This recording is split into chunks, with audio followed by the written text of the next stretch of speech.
J'organise des séjours de jeûne et randonnée et j'emmène les gens dans la forêt, donc faire quelques kilomètres, marcher 2 à 3 heures tranquillement avec des pauses. Et je me suis rendu compte que lors de ces pauses, les gens, les personnes, si tu veux, quand elles se relèvent de cette pause, elles se sentent apaisées, elles se sentent rassurées, elles parlent de bien-être, voilà. Et je m'étais dit, mais il y a certainement une façon, en fin de compte, aussi de vivre plus profondément cette pause et de leur amener, en fin de compte, une condition, une situation qui leur permette, en fin de compte, d'être un peu plus encore dans leur bien-être. Alors comment, j'en avais aucune idée. Et j'étais tombée sur un article sur la sylvothérapie et je m'étais dit, mais peut-être que là, il y a des clés, en fin de compte, tout simplement très, très pratiques ou pragmatiques, qui permettent d'amener les gens à vivre encore mieux, encore plus ce mieux-être ou ce bien-être. Voilà. Donc, j'étais allée sur le net, voir un petit peu les différents sites qui pouvaient me mettre en contact avec des personnes qui formaient. J'en avais vu dans les Landes, hein, où je travaille. Et puis, ayant fait un stage en jeune moi-même dans, en Bretagne, dans la forêt de Brocéliande, quand j'ai vu Brocéliande, je me dis waouh, mais c'est là, il faut que j'aille là. Et donc, bah voilà, c'est comme ça que nous nous sommes rencontrés, Glenn. Voilà. Ok. Ce qui m'a interpellée, c'était le lien que tu faisais entre le lien naturel, spontané, et un lien de lumière, en fin de compte aussi, entre la forêt et nous. Voilà. On n'était pas dans des explications, comment je dirais, très pratiques, alors que c'est ce que je recherchais à la base, tu vois. Mais on était dans autre chose, vraiment dans autre chose. Et le fait de laisser faire, de laisser ce libre arbitre, en fin de compte, en nous, pour justement vivre ce lien avec la forêt, je dis, mais oui, voilà, j'ai trouvé. Et puis aussi, hein, le fait que enfin, dans ton histoire à toi, le fait que tu aies fait du chamanisme, enfin, il y avait des choses de toute façon qui me parlaient par rapport à qui tu étais, ce que tu présentais de toi. Voilà. Ok.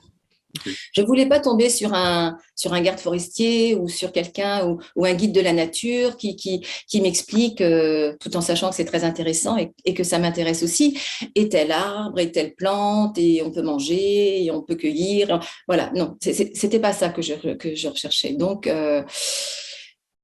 j'étais là où il fallait. Voilà. C'était justement de palper d'un peu plus près, peut-être plus précisément, avec des mots, parce que le mental est toujours là quand même, hein. On a du mal à s'en défaire.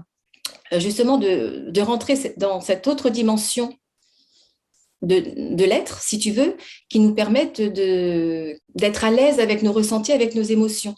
Et pas forcément le ramener à des mentales, juste accueillir et vivre ce moment-là. Voilà.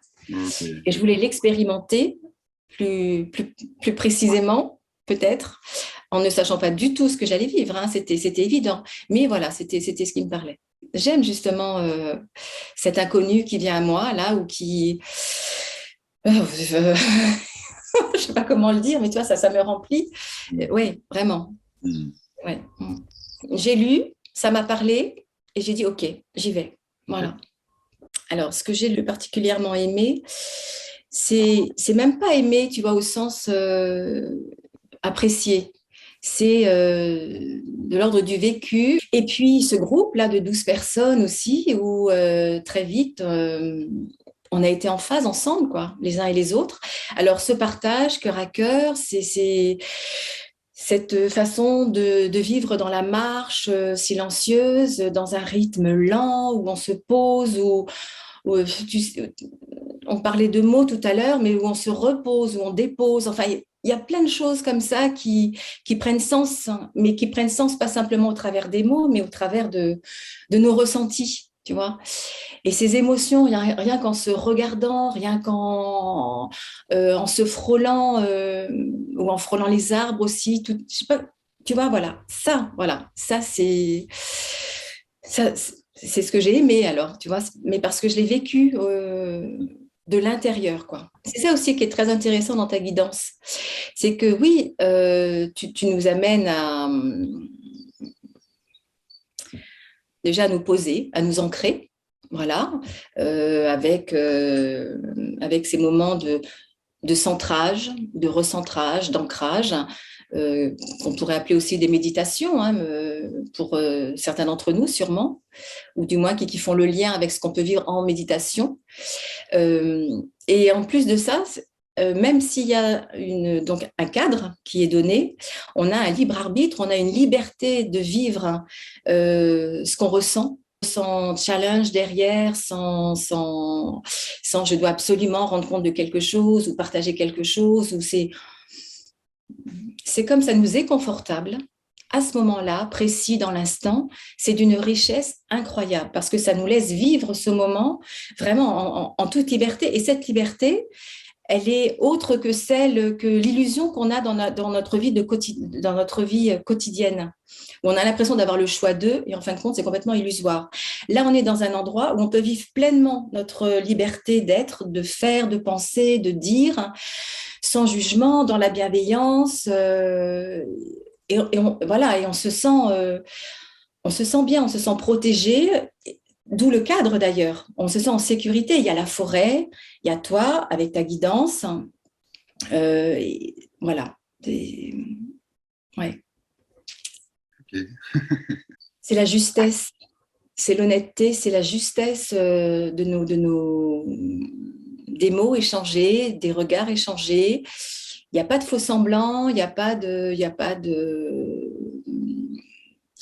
on n'est pas dans le paraître du tout, on est comme on est, on vient avec nos forces, avec nos faiblesses. Alors au début, oui, bien sûr, il y a un petit peu de qui on est, etc. Et puis très très vite, on est en phase les uns des autres. C'est comme je te disais, c'est du cœur à cœur. Voilà, d'où la justesse des mots et des partages et cette liberté, pareillement, de nous livrer ou pas d'ailleurs, hein, mais dans nos émotions. On est vraiment dans un accueil avec bienveillance de tout ce qui peut se passer. Et tu nous proposes justement une ère de jeu. Tu disais, voilà, on est... et si on se replongeait un petit peu dans notre enfance où on a cette spontanéité, cette liberté d'être qui on est quand on est enfant, à jouer, dans notre imaginaire, etc. Mais là, en fin de compte, notre imaginaire, il est tellement en nous, ancré sur nos années aussi sur nos années de vie, en fin de compte, il y a des tas d'émotions de tout ce qu'on a vécu depuis notre conception à aujourd'hui que tu vois, voilà, il y a des tas de choses qui remontent comme ça et qui nous fait prendre conscience de qui on est à l'instant, qui on a envie, ce qu'on a envie de vivre, hein, si on est à côté, si on est aligné ou pas avec nos ressentis, quoi. Et je vois bien au travers des échanges qu'on a euh, avec tous nos partenaires de ces 5 jours, hein, ce changement, cette transformation, c'est une formation qui nous amène à nous transformer, mais de l'intérieur, quoi. On a envie d'aller vers qui on est avec plus de justesse.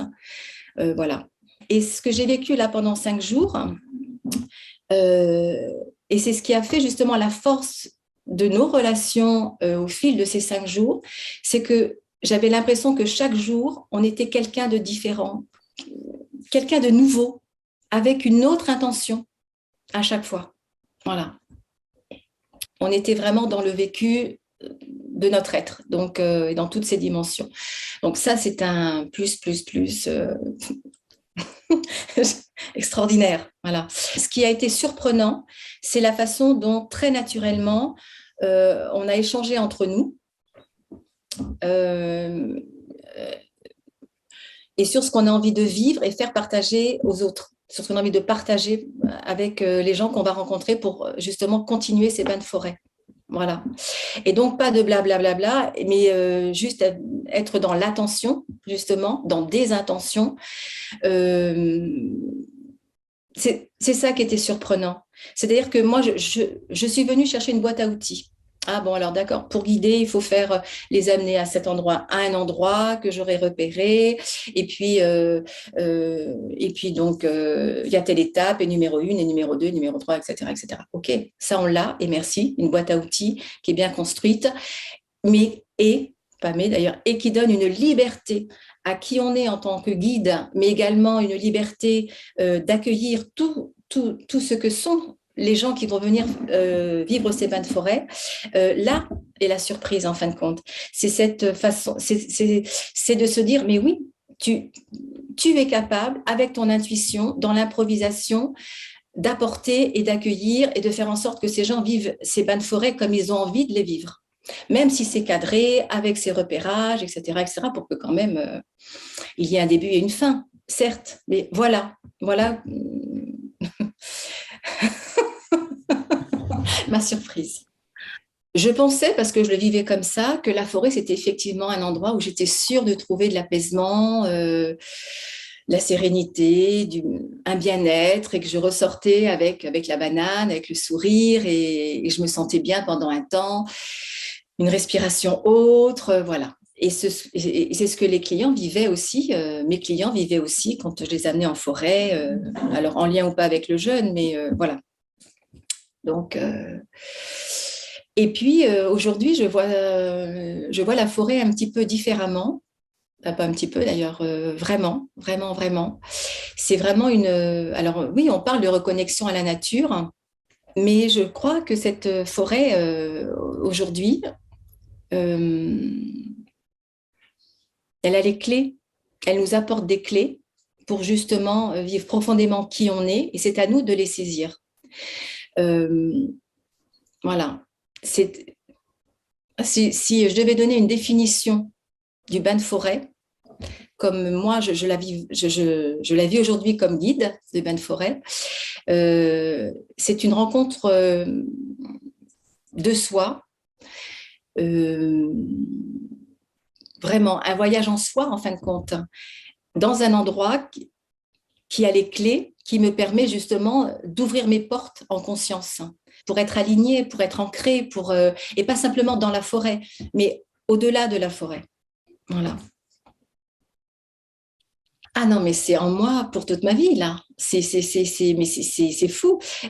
Par ailleurs, tu vois, pour illustrer le fait que c'est là et que ça ne va faire que croître et que ça va me faire grandir encore et encore. Et c'est pas des mots simplement posés, là, tu vois, c'est vraiment du ressenti. C'est que depuis que je suis rentrée, les gens autour de moi, mon conjoint, mes enfants, mes voisins que j'ai pu rencontrer, m'ont dit, mais enfin, il y a un truc là, t'es pas, ça va, enfin, t'as l'air bien, ben oui, je suis bien, enfin, voilà. Et c'est là, tu vois, où c'est pas une continuité, je pourrais dire, ben je continue à être bien. Non, non, c'est que je suis une personne nouvelle, enfin voilà, c'est vraiment l'impression. Et en discutant et en racontant ce que j'ai vécu pendant 5 jours, mais j'avais tellement d'émotions en moi que les personnes à qui je racontais ont eu des émotions. On Hmm. sourit, on rit, on pleurait, enfin, alors que je ne faisais que raconter une histoire. Mais c'était tellement euh, vibrant en moi qu'ils ont ressenti ces vibrations. Et waouh, waouh, c'était un cadeau pour moi, mais un cadeau pour eux aussi. Et ils l'ont ressenti comme ça aussi. Ils m'ont dit, mais il faut voilà, il faut qu'on trouve. Alors, il faut que, hein, et là, après, j'ai changé leur phrase.